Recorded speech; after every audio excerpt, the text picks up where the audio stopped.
And hello, Fred. Hello, Dave. How How are you? I'm better than I was a few days ago, and for the last few days. And welcome everybody to Ask Dave Fennoy anything about voiceover. And not only are we doing the webinar here on Go to Webinar, we are also live on Facebook. And hey, Jason, hey, Ryan, hey, Zoe, Tim Hall, Lynn McPhillips, what's going on? How you doing? Thank you for checking it out. Um, I'm going to ask you to get some questions going here in a little bit. But first, I want to talk about my recent last few days. I got back from London. I was doing a workshop there. Did a presentation last Friday. Then Saturday and Sunday taught my 2-day workshop, voice acting for video games. Did private lessons on Monday.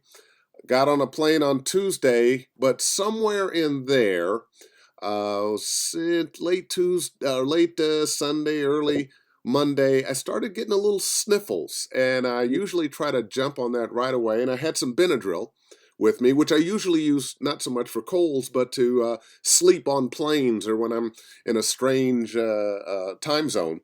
But Benadryl, of course, is made for knocking out sniffles. So took some Benadryl, and that kind of seemed to do okay until I got home. And I thought I had knocked it out, but every day the sniffles continued. And when it wouldn't come down from my nose, it started dripping into my throat. I'm usually really good about keeping colds out of my throat. One of my things that I do is gargle with salt water. That's usually very, very effective to keep it out. And take the right kind of medications early, and depending on who you are is what you'll take. I like honey and lemon. Didn't even have to be the tea, just the honey and lemon water is really great. But for some reason, this cold, I think I had a fever, so I think it kind of turned a little fluey and Mm. just got deep into my throat. Now, so I've gone through Thanksgiving, little up and little down, and on Monday, I was trying to make sure I was ready for Monday. I knew I was going to have some work. I had a client with a morning session, 10 to 1, uh, some serious commercials, and a lot of reading to do. And my throat wasn't feeling really good, but fortunately, everything was down in the basement of my voice, so I could do it. But once I got home, my voice started to leave me. And I went right to bed, got home about 1:30, 2 o'clock, went right to bed, slept till 9, got up, took some medication. Once again, I'm into the honey and tea. I did some Benadryl and NyQuil, so I would sleep because I'd been coughing. And still, the cough persisted. Woke up the next morning, Tuesday, yesterday, and didn't have a voice for several hours, and I really had to nurse it along. I spent a lot of time uh, sipping tea and warm water, hot showers, gargling with salt water. Little by little, my voice came back, and it's not back completely yet. And I still had a little mucusy stuff happening today. Took a walk around the Rose Bowl, which I find good. A lot of times, if you feel well enough to do some exercise, you don't have to do it heavy, but do some walking. If you can get out in the sun, if it's not too cold, great. That helps. And the showers help. And I was able to knock it out. And you can probably hear it a little bit in my voice still. But Yep. I was able to work today, thankfully.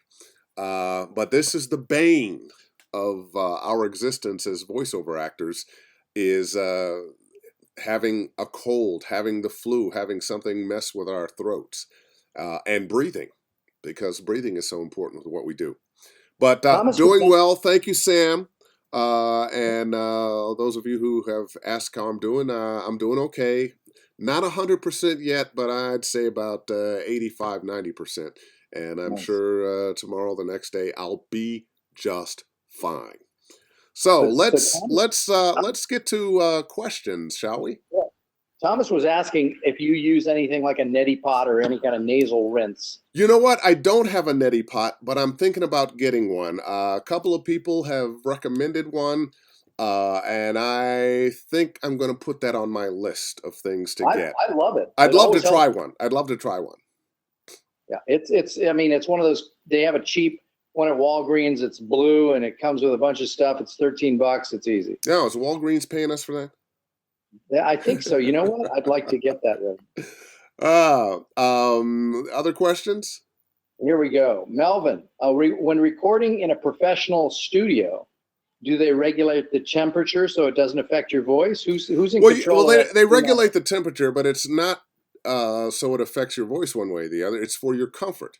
When you are the voice actor in the studio, you're the performer. They want you to be comfortable. They want to set up conditions so that you could perform at your very best. So that's why So, they do it. so if you're continuing your Bikram yoga section, you can set it at 104. I did Bikram yoga for a bit, and I did get looser, but it would take me, after 90 minutes, it would take me, another half hour before I could even shower up and get out of there. So I gave it up. Got it. Okay, so you're in charge of the thermostat when you're the talent, is what you're saying. Absolutely. Okay, good. Other questions, folks? We can't do these without yours Let's because it's see. about. Okay, well, I'm getting a lot of nice comments here. Thank you, thank you, thank you. Were you upset when Blizzard killed off Vol'jin? You know what? I'm going to answer that, but this isn't that kind of Ask Dave Fennoy anything. What I'm more concerned with are people who do voiceover or are trying to do voiceover, want to further their voiceover careers or have a question about their voiceover careers. Those are the kind of questions I want to answer, not so much fan questions. But yeah, I was a little sad when Vol'jin was killed off. I'd been doing Vol'jin for years. It hurt a little bit, and it seems to be something that's happened in my career. All my great characters, they kill them off. I don't know why. And just to show you where I stand on all this, I had no idea what the question meant. Yeah, okay, yeah, I see. Hey, Victor Singleton, what's going on, man? So what else we got? We got from Thomas. Can you talk a second about clothing to avoid in the studio? Which clothing, should you?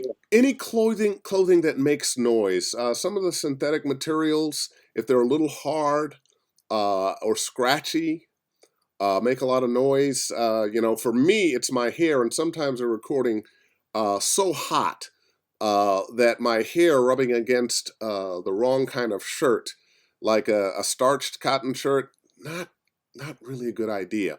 Which is one of the reasons we see ourselves wearing a lot of t-shirts and softer fabrics that don't make as much noise.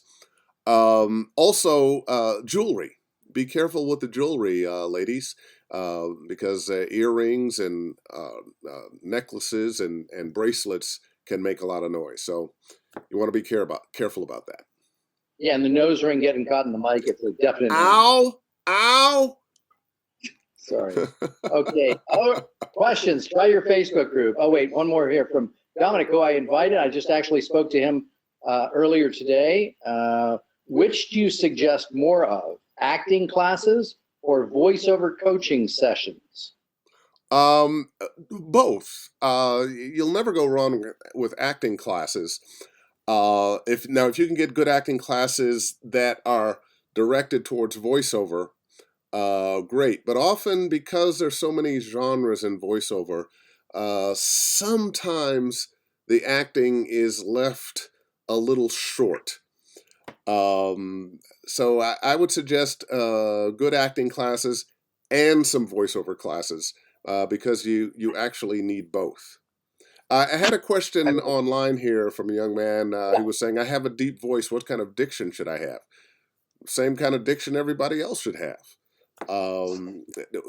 Once again, careful if you're a voice actor of enunciating too clearly. As I tell people all the time, read the phrases, not the words. One of the biggest problems we have is that we are actually reading as opposed to having memorized a script and having rehearsed and rehearsed and rehearsed until it's part of us, and we're just saying it the way we speak, that the character is really speaking through us. We really need to do that even when we're reading, which means up your reading skills. And part of the way of upping your reading skills is to read the phrases, not the individual words.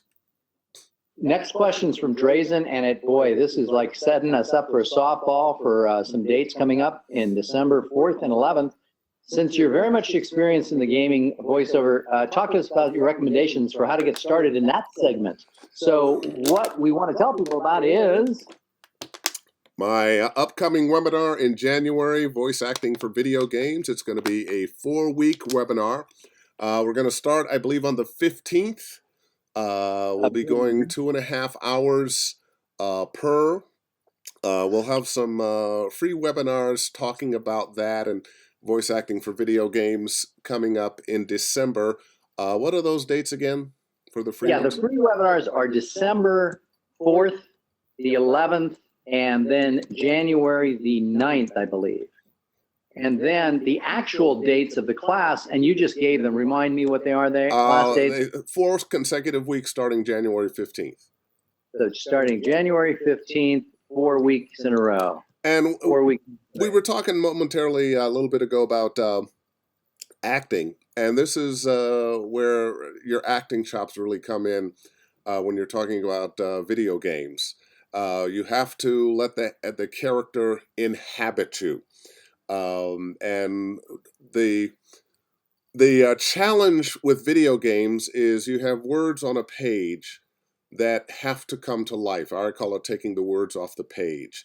You have to operate in such a way that the words are only there to remind you of what you're saying. And it means that you have to be able to know what the character is thinking, what the character is feeling.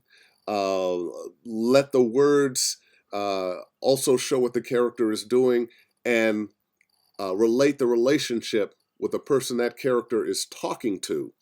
Because relationships are everything. How you talk to your mom is different than how you talk to your boss, is different than how you talk to your child, is different than you talk to some stranger on the street. How we communicate, no matter how subtle or how different, is based on our relationship with that person. So I saw a question, Lenny, you might have to type that again. I'm not sure I'm going to be able to read that. But a woman was asking for her son, can he get into video games with a commercial demo? No. You're going to need a video game demo. Now, Lonnie, what are you saying? Do you improve improv? How close do you stick to exact copy when auditioning? Do you improv a bit? Have you noticed whether you've landed more jobs if you do multiple takes or choices on auditions? There's not a really pat answer for that. And you have to be careful with video games because very often word count is important. And one of the things they may be looking for is how accurately do you read the copy, or do you perform the copy? Let's get away from the read word. Now, does that mean I never improvise? No, I do. I often add in other things besides the words. Thoughts or mumbles and breaths and sighs and that kind of thing go a long way towards bringing a character to life. And if I've given them a take that is perfect word-wise, I may give them one that I have altered the script a little bit. Now, question here from Thomas, which is good, which is that we had this question come up. Bill did a YouTube video about it, and I know that you guys are different. So his question is standing versus sitting when delivering your copy in the studio. I really think that's up to the actor. Personally, I stand. I like to be able to, and it doesn't matter what kind of voiceover work I'm doing. If I'm doing long form narration, I'm still standing. But especially doing video games and animation, your body informs your voice. And so you want to have the freedom to move, to let your body inform your voice. So I'm a stander. Okay, Melvin's asking, in a video game recording, do you get the script ahead of time? Generally, no. Generally, the first time you see the script is when you are performing it. So then that means Michael's question is a good follow-up. How do you break down a script to get the feel of that script? Well, you might not have a chance to break down that script to get the feel of the script. Where you create the character is in the audition. And that is your best and only chance to really make that character come to life so that you get the job. So it's incumbent upon you to spend your time investigating that character and finding everything you can out about that character and making that audition as authentic and real and true to the character as described and as you envision him or her as possible. Now, once you've done that, if you book the job, what they'll do is you're on the job and they'll play your rehearsal or your audition back to you, or perhaps if you've been doing this for a while, they'll play your last performance back. Because sometimes you're working on a character that maybe the last time you recorded him was 6 months ago, and they'll play that back so you can get the feel of that character again. And once you have that character, it's almost like put on that character's skin, and as every sentence comes up, you say it in the voice of that character. Sometimes, depending on what company it is, they may have the line that you're responding to, or they may have recorded the line that you're responding to. But oftentimes, it's just you might know who it is, but not know what the line is, and be given somewhat vague instructions about how you're feeling and what the situation is. As much of that information as you can get and have, you got to work with that. I sent you the link there in the GoToWebinar system that you could copy and put into the Facebook group, which is for the free webinars. And so if you find that, you can pull that over and put it into the Facebook group. Actually, I can't because I've got the Facebook on my phone. And, okay, well, you know what? I'll figure out a way to do that. Okay. Well, you know what? I'll put it up afterwards on the link. So good. if you're watching live in the recording, I'll put up a little later what the link is to the free webinars are on voice acting for video games. The webinar that'll be coming up in January. We've got some free ones happening in December and one in January. And Thomas is asking, how long will Ask Dave Anything About VO be going on Wednesday nights? I keep inviting others. I plan to keep this going indefinitely. Right now, I don't have an end date. People seem to enjoy it. I enjoy doing it. A lot of times when you teach, you remind yourself of the things that you're supposed to do. So there's a little selfishness in there too. But I've had a nice long career. People have always helped me along the way, and I feel it's incumbent upon me to reach the hand out and help others. And this is a question that I might ask if I didn't have a stepson who played video games, which is Melvin saying he doesn't play video games. So he wonders, what are the different types of video games? Are they all adventure or action, or what are they? Wow. Well, video games are growing. I know a lot of people, especially if you don't play video games, you have the idea that most video games are bang, bang, shoot 'em up. And yeah, there are plenty of those, but the video game industry has grown up. This is the biggest entertainment industry in the world. More money than movies and music combined. Never been a movie that made $1 billion in a day. We've had several video games that have. And the number of genres is about as wide as the number of genres for movies. So you're going to get action adventure, you're going to get comedy, you're going to get medieval, you're going to get modern, you're going to get crime, you're going to get whatever you can think of. Whatever you can think of, horror. There is a video game, or video games, I should say, that cover that. And this is an industry that is not going away. It is growing by leaps and bounds. You've got universities now that have programs for video game developers. I was just honored by being able to speak on a panel at SCAD, the Savannah College of Art and Design, which has one of the best video game development programs. And all of these young people taking these courses, these classes, want to come out and make video games.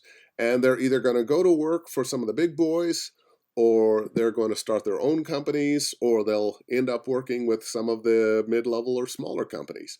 But video games are not going away. Now, one question that I think was implied in there: do you need to play video games to be a voice actor for video games? And the answer is no. I don't play video games. I do watch video game play on YouTube because all the YouTube players post their work, or their play on YouTube. And actually, I should say work because a lot of them are professionals. There are people out there making a living playing video games.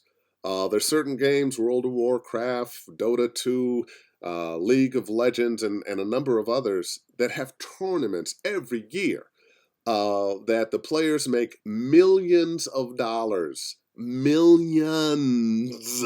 Did you hear me? Millions. And there are a lot of kids that their parents told them, why are you wasting your time playing those video games? Why don't you study?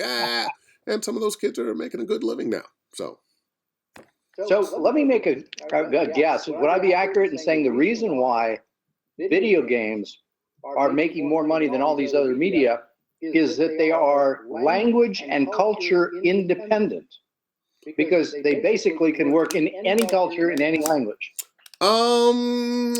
I would say there's a certain amount of truth to that. This is an international industry, but the film industry is also an international industry. Um, I Less translation required. For some reason, video games have just touched more people. You have more people. You can play video games at home, kind of like you can watch television. And you can play video games at home with people around the world. Whereas with movies, you got to get up and go out and, you see that movie one time and then it's done. And nowadays, one of the most interesting things about video games is interactive. It's interactivity. You get to tell part of the story. You can play in some games. You can play as a variety of different characters. In some games, you get to decide what the character you're playing does, says, who he saves or who she saves, which changes how the story goes. And this is something that has never happened in human history until video games. From cavemen, lying about the hunt. No, that mastodon was huge. It was way bigger than the last mastodon that Johnny killed over there. Through the Aeschylus and Euripides and Shakespeare and TV and movies and opera and everything we've had up until video games, you got to, as an audience, sit and watch and, oh, that was wonderful, or, ooh, that sucked. But now you get to be part of the storytelling. That's never happened before in thousands of years of human history. Things that amaze me is how long my kids spend at the beginning of a game deciding on what clothing and outfits their characters will wear. And they probably spend about as much time when they're going out too. Yeah, not my kids. You don't mind. You don't know mine. So Thomas is asking, where do you get scripts for creating video game demos as well as the ADR and SFX to build one? Sound effects and music are readily available online. You can pay for them, and sometimes you can find them for free. Now, the video game scripts, you either need to know somebody that's getting them, or I use scripts that I have auditioned with and scripts that I have gotten friends of mine to send me, because, with my voice print and particular age, all the scripts that came my way would not fit everybody. So I have other friends of mine whose voice prints are different and age groups are different, and women send me scripts to use. So that's a place to get them. Also, you can go online to YouTube and watch some of the video game play and transcribe some scripts. Okay. Hey, So Ro, then, what's up, baby?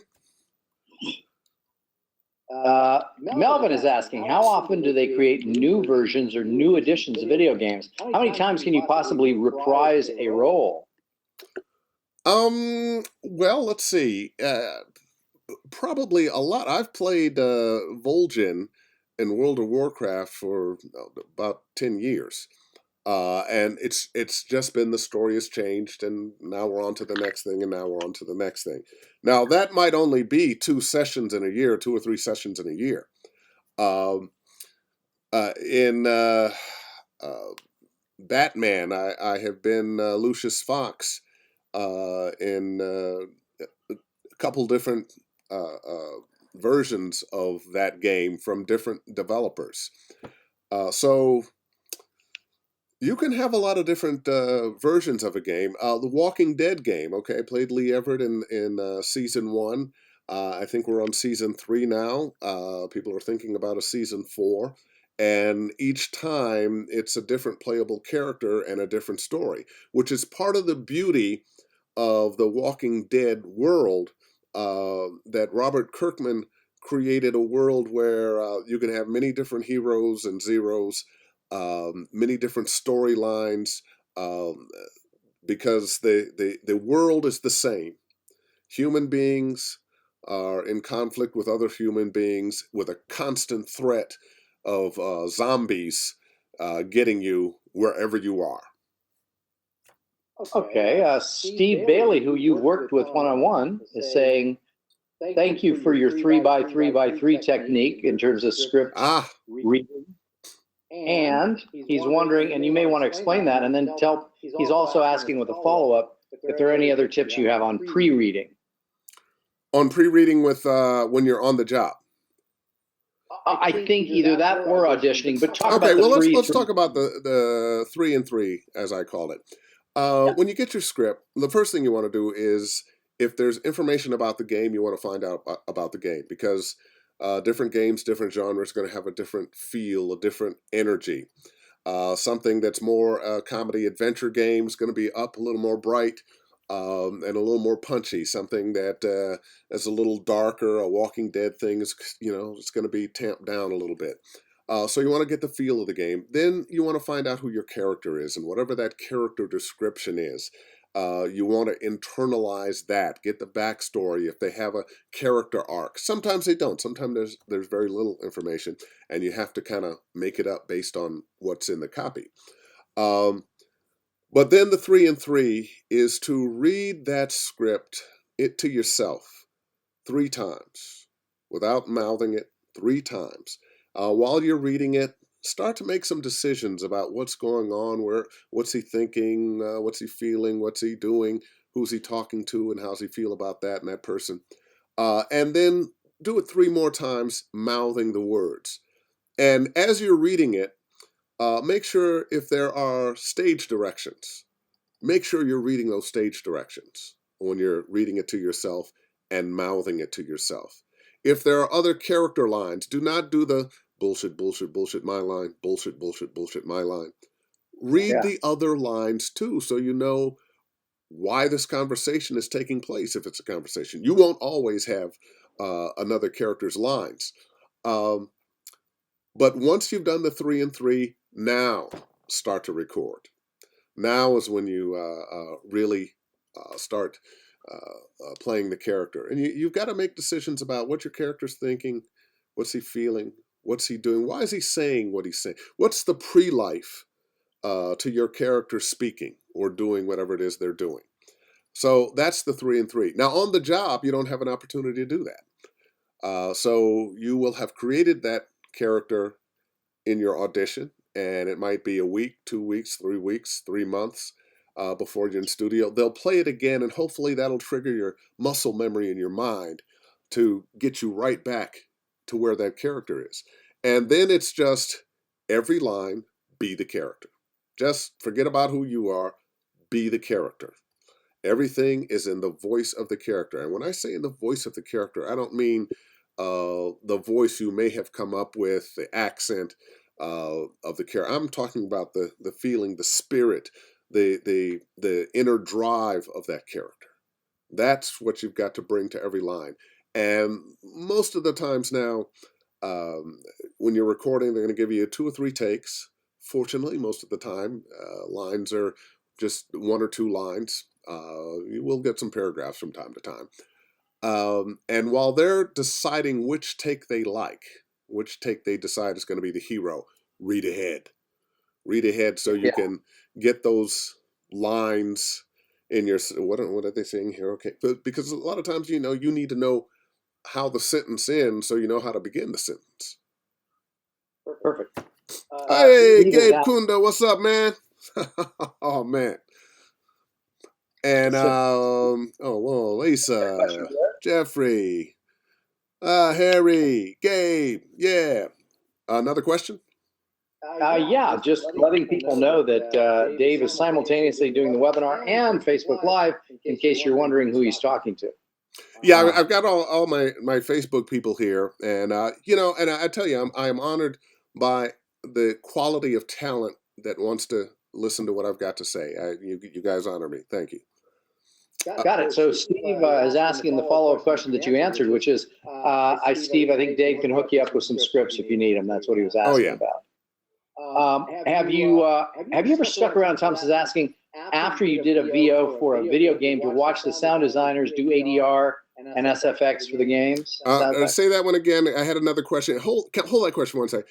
Jerry Okay. Gelb, how you doing, man? When considering the differences in target audiences for different age projects, perspective on character choices. Great question, because depending on what age group your the game is targeted at, will more energy, less scary perhaps. I'm on Skylanders. I've played some characters on Skylanders, and of course that's a game for kids. And although there's kind of some sort of scary stuff, you have to pull back from exactly how scary it is, because you really don't want to scare the pants off of little kids. So yeah, there are choices to be made there, and degrees of intensity that you have to be able to bring. Now, what was the question again, Fred? The question about whether or not you stick around after a session to watch the folks, the engineers, do the ADR and the sound effects. Generally, that's not what they're doing then. Generally, the next voice actor is coming in. And no, I don't know. I don't want to be in the way. I've got other things to do. I'm not sure that, they'd want me around, asking them questions and poking around. So no, generally, when my session is done, I'll thank everybody. You've been working with people for a while. How's the family, so forth and so on. If the next actor is coming in, somebody I know, hey, how you doing? What's going on? If it's not, I don't know them. Hey, how you doing? I'm Dave Fennoy. Who are you? And go on with my day. Dave, I just sent you in the GoToWebinar system a short link for that if you want to try and copy the letters into Facebook Live. I know that might be a little bit of an exercise, but it's certainly a lot shorter than the other one. Okay. Well, I'm gonna do that after the fact, because Okay. I'm more tech savvy than some, but I'm not that tech savvy. Okay. So, this is good. How many different languages have you done VO for? Other than what's the weird, What languages? Well, English, of course. I've done a little French. Huttese, the language of Huttese. Jabba the Hutt. And I did it wasn't a game, but it was storytelling and I had to speak Swahili. And let me tell you something, that's not an easy language. They had a gentleman on set who spoke Swahili, and so every line that I had to read, which was written phonetically, um, he would pronounce for me, and then I'd spend the next hour. No, it wouldn't take that long, but I'd spend a while trying to figure out how to say what he said. One of the problems when you are moving from language to language, if you have not spoken that language all your life and now you are an adult, you haven't developed some of the muscles and embouchure uh, to make the sounds that the people of that language make. It can be very challenging. I'm going to change this question a little bit because I think it involved, we can broaden it out a little bit. Broderick is basically asking, have you ever gone in to read for one particular character, and after you got into the audition, they felt you were better for another? I'm going to answer that in one second, but I've got Gabriel. So, yeah, I speak it. Yeah, of course you do, Gabe. Of course you do. But yes, that has happened. More often, what happens, you've auditioned for a particular character and they liked your audition but felt somebody else embodied that character more or fit with the other voices better or whatever as that character, but they liked your acting, so they got you to play another role that maybe they thought you'd be better at. And quickly to answer Brandon, I'm sure your favorite demo producer would be our friend Bill DeWeese, among others. Well, among others, I like Bill has a soft touch, and this gives me an opportunity. When I was in London, a friend of mine, Mark Esdale, he is a cartoon and a video game director, and has been for about 20-something years. And we were talking about video game demos. And Mark would prefer video game demos with no production on them at all. No music, no sound effects. All he wants to hear is the actor being a good actor. Now, I disagree with him, but I also have a problem with many of the video game demos that I've heard lately that I feel are overproduced, that you don't really get a sense of who the actor is as an actor. You realize he can do a lot of crazy voices and some monster voices, and there's a lot of production behind him, and it's big and it's chompy, and but you don't get a sense of an actor. So the demos that I produce, and I'm really selective about doing them, because I think it's you're taking on somebody's career when you produce their demo, and you want to do it right. And I feel a certain responsibility. I wouldn't mind seeing some game demos that have a section of just somewhat of a monologue. The actor being an actor. That'll be different. Okay. That'll be different. Now, are you ever in a situation where you're in an audition, or I mean, actually, maybe when doing lines, where someone else, like when we do acting, someone will feed you lines? Do they do that in video games as well? Occasionally. Sometimes you'll have a director that'll feed you the line, or a writer that's there. My friend Mark Esdale has developed a program where if they have recorded the person who you're having a conversation with before you, they can play those lines for you. He can even add music. And all of this, of course, is to do what I teach, which is to get you into the framework of that character and that character's action, and that character's motivation, and where the character is, what the character's doing, what he's thinking, what he's feeling. Melvin's got a question here that I'm going to, again, alter just a little bit, Melvin, but I think you'll appreciate what I'm doing here. When you're doing, let's say you were asked to do a museum tour audio recording, would it depend on what kind of museum, obviously, it was in terms of the tone that you would adopt for that reading? Yeah, pretty much. If you're in an automotive museum, you're probably going to have maybe a more matter-of-fact, maybe even depending on what kind of cars you're talking about, you might be a little more pumped up. If you're at The Holocaust Museum. Yeah, Holocaust Museum. No, it's a completely different feel. You know, our voiceover has to live in the places and in the feel of the places where it's presented. Got it. Any other questions, folks? I'm not seeing any additional ones. If you have anything on Facebook, Let's there, see. for us? As for a naturalist, okay, a couple people that worked with my buddy Mark. Brian Kelly is watching. Bring them on camera. I'm not sure what you meant by that, Brian. I know what he says. He wants people to bring them on, like have people read for us and bring them on camera. Well, you know what? Not today, but I tell you what. I promise you that when we do the free webinars, I'll get a couple of people to do some reading. I've got a question here.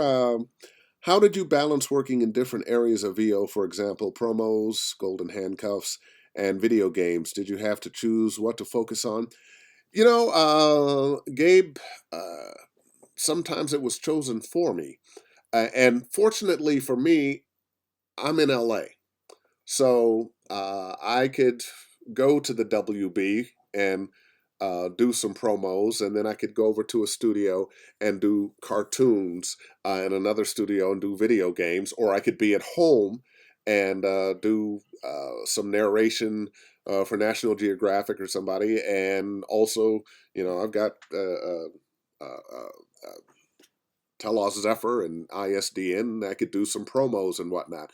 So I think living in town in LA, it's maybe not as difficult. But yeah, sometimes my scheduling gets a little funky. Brandon's wondering if you've ever worked with his dear friend Tom Kane. Oh yeah, Tom. Tom and I started in the business about the same time. I think we both came to town about 1990. He might have been here a little before me. And Tom is one of the, well, he's a fine human being, and he is a fine voice actor, and has also had the kind of career that anybody would envy. He has had the opportunity to do commercials, promos, movie trailers, cartoons, and has excelled in every area. He does it all. He does it all. Jeremiah is asking, when voicing a character, how often do you find yourself using your natural voice? Or do you always have to change your voice? I really like it when I can just, it's really just my voice. But I have a good time when I have to create a voice, when I have to be a little bit more of something else. Now, here's what the trend is, I believe. The trend has been you probably did more charactery voices before, but we're moving into an age where you're going to be doing more of your own voice, but still playing a very different character. And Melvin is asking, when doing a number of VO jobs in a single day, does switching from one genre to another present any problems for you? One more time, you know, I was trying to look at another question here. So when doing a number of VO jobs in a single day, does switching from one genre to another present any problems? Well, you know, not for me, because I've been doing this for a long time. What I do find with students of mine is that often you have worked very, very, very hard and long on one particular genre. Maybe you've worked really hard to do promos, and you've got the promo read down, and every, you know, we can hear every word, and now suddenly you have to do, maybe you're doing a video game and you're playing a character that's subdued and mumbles or something, and now he's still, you're still coming with all this promo feel, and somehow you got to turn that off. When I tell students, look, I don't want you to unlearn anything. I want you to keep everything that you've learned how to do. I want you to be able to do that. I just want to teach you to do something else and be in control of that. And by the way, Brandon was just following up to say that he lives almost next door to Tom, and he got him involved in commercial VO. Let's see. Somebody asked me, how do I deal with getting sick, colds, flu, and stuff like that? You're going to have to go back and listen to this when we stop because I started with all of that. When I Yep. worked for Mark in London, he asked for a very naturalistic act. You know, I'm seeing Ellie Fox, Gabe Kunda once again. Casting directors are looking for very natural reads. Okay. Dominic, who again I spoke to earlier today, is asking, we've all had to overcome rejection in VO. How long did it take you before you finally got that big break? You know, this is going to say I'm not a believer in big breaks. I'm a believer in stepping stones. Um, Most people who end up with what others perceive as a big break. There are people who would say in the video game world, Lee Everett was a big break for me. Well, I was working in video games and working consistently before the part of Lee Everett. What Lee Everett did for me was the game won 100 Game of the Year awards. I was nominated as Best Actor in a video game a number of times, won a couple. It took me from being that character actor that you saw, or in this case, heard and liked on a lot of different things to, oh, that's Dave Fennoy. Yep. Um, Yep. but when I came to town in 1990, of course, I had to start someplace, and I didn't come here with clients. I began, and I was started doing some promos and some commercials and some cartoons, and you build a career one job at a time. And at some point, if you continue to do good work and show up on time and treat people the way they should be treated, you look back in a few years and you're like, oh wow, I guess I'm really doing this. At some point you will go from being the new kid on the block to one of the guys that's working all the time. And if you're in it for 20 something plus years like I am, you become one of the guys that, oh yeah, that's Dave Fennoy. He's man, he's great. He's been doing this all. Well, you know what? I feel much more like a journeyman voice actor. I still am as excited when I get a booking as I was the first time. I do not take my career for granted. Um, there are people coming along all the time. Times change, reads change. I have to stay current, just like you do. So don't take it for granted. Never think that you've got it made. Always keep that edge. Keep that edge. Stay hungry. So Dominic and I had another conversation earlier today that revolved around the following. He says to me, he says, well, I know my niche is, and he's just getting started. Wouldn't you agree that most voice actors need to let the market tell them what their niche is? Very good question, but before I answer that, hey, Eamon Duffy from Ireland. Good to see you, laddie. And Tim Bomba, what's going on, man? Um, there's a certain amount of truth to that. Now, if you're very, very talented and have a wide variety of things you can do, the market will allow you to do more things. I have had that good fortune. A lot of the people I know and have worked with over the years have that good fortune. Um, I'm probably best known for video games now because of The Walking Dead, and video games have become very, very popular. But my bread and butter for a long time was TV promos. Yep. So, in some ways, you are correct.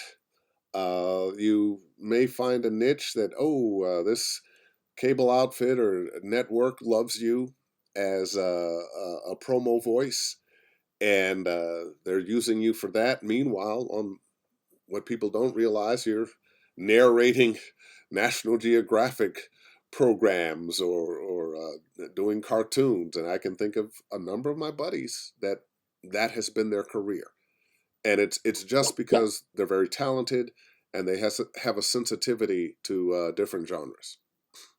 I think his main point was that if you're just starting out and you already have got yourself an idea of what you think you're going to do, you may be mistaken, correct? Well, that can be, but I think the direction you're walking in has something to do with where you're going.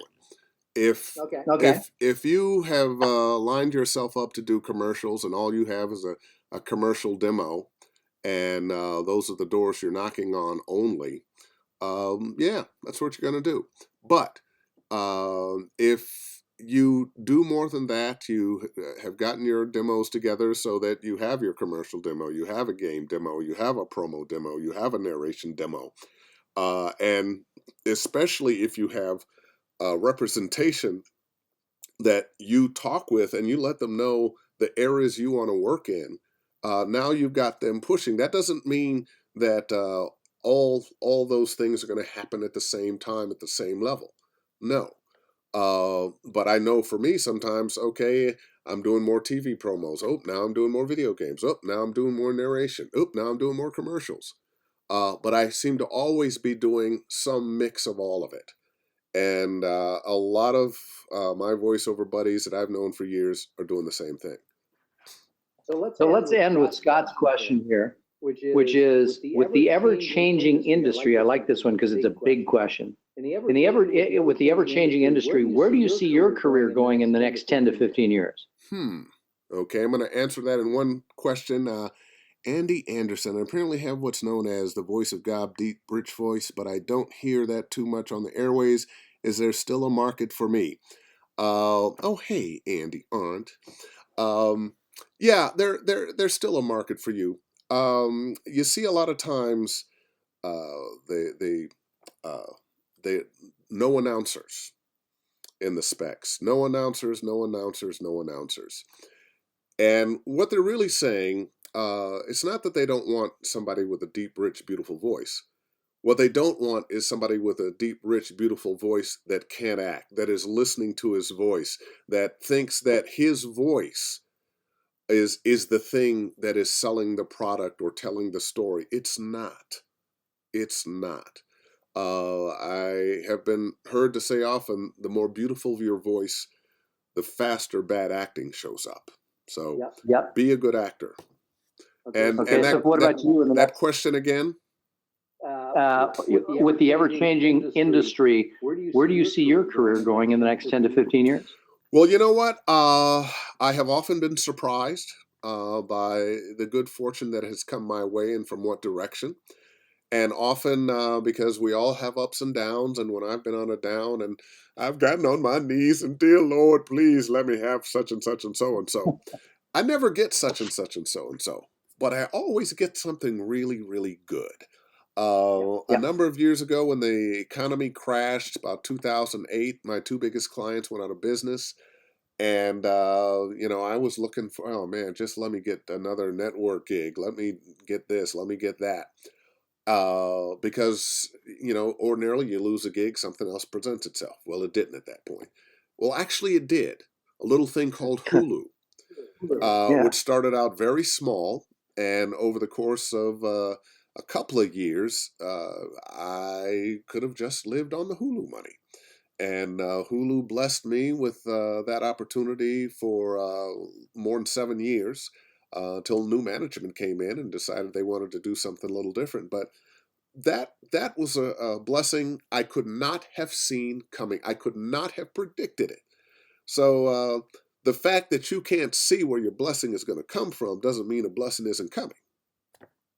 Absolutely. And that's a good place to end. I'm just going to give people again that link to the free webinar and with my short link there. And you can go there and sign up to come to one of the free webinars we're doing. Raja, from your lips to God's ears. And I want to thank all of you on the webinar, and I want to thank all of you on Facebook. And we're doing it every Wednesday. And I'll be looking ahead at the calendar. We're going into the holiday period. I'm going to go see my mom in Texas on the 19th, which is a Tuesday. So the 20th of December, we won't be here. And won't be here. I think Christmas is right after that. So probably skip until January after that. But we're going to be doing this on a regular basis. So looking forward to seeing you, looking forward to your questions. Sometimes you ask me some things, make me think, and that's always a good thing. Thanks so much, everybody. Hey, thanks everyone. See you next Wednesday. Bye-bye. Bye. Bye-bye.